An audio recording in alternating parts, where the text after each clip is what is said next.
घर में गाय बंधी है और वो भूखी है और प्यासी है तो तुम्हारे सारे पुण्य नष्ट हो जाएंगे। गौ का बहुत बड़ा महत्व वर्णन किया गया धर्म शास्त्रों में, यहाँ तक कि जब कोई ऋषि नाराज होता था तो आगे गाय करके जाया जाता था तो क्षमा हो जाती थी। गाय को देखते ही वो क्षमा कर देते थे। घर में गाय बंधी है और वो भूखी है और प्यासी है तो तुम्हारे सारे पुण्य नष्ट हो जाएंगे। अगर घर में रजस्वला कन्या बहुत काल तक है और उसका विवाह आप नहीं कर रहे हैं तो आपके सारे सुकृत नष्ट हो जाएंगे।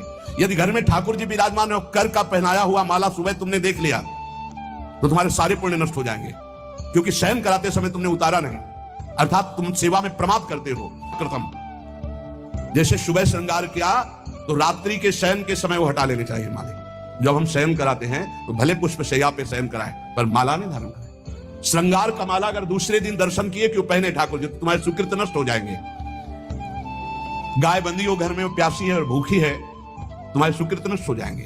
त्रिषिता गौर गृह बद्धा, क्योंकि तुम्हारे पास है, सेवा करना चाहिए। यो वै गाम प्रतिसिद्धेन तो चरंतिम च स्वत्रणम नरहा तस्य पूर्वे च पितरा कंपन्ते पतनोन्मुखा। यदि गाय हरी हरी घास चर रही कहीं और तुमने डंडा ऊपर प्रहार किया, लाठी मारी तो तुम्हारे पितर खोपड़ी के बल नरक जाने के लिए तैयार हो गए। ये लिख रहे। भारत से कहीं किसी की तुलना हो सकती है जहां गौ को माता की पदवी दी गई, जहां गौ को हम आराध्य देव के रूप में मानते हैं, आराधना करते हैं।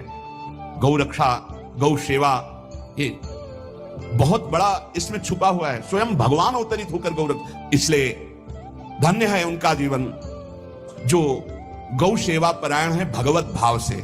गाय में साक्षात भगवान का भाव रखकर गौ सेवा करते हैं। गाय के गोबर से जहां लेपा जाता है वहां जिस देवता का आवाहन करोगे वही देवता आकर विराजमान हो जाएगा।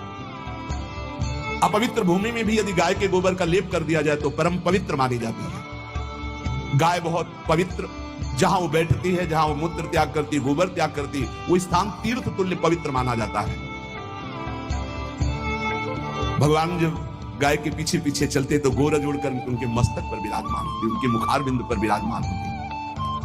बाल गोविंद के अनिष्टों को दूर करने के लिए गाय के पूंछ को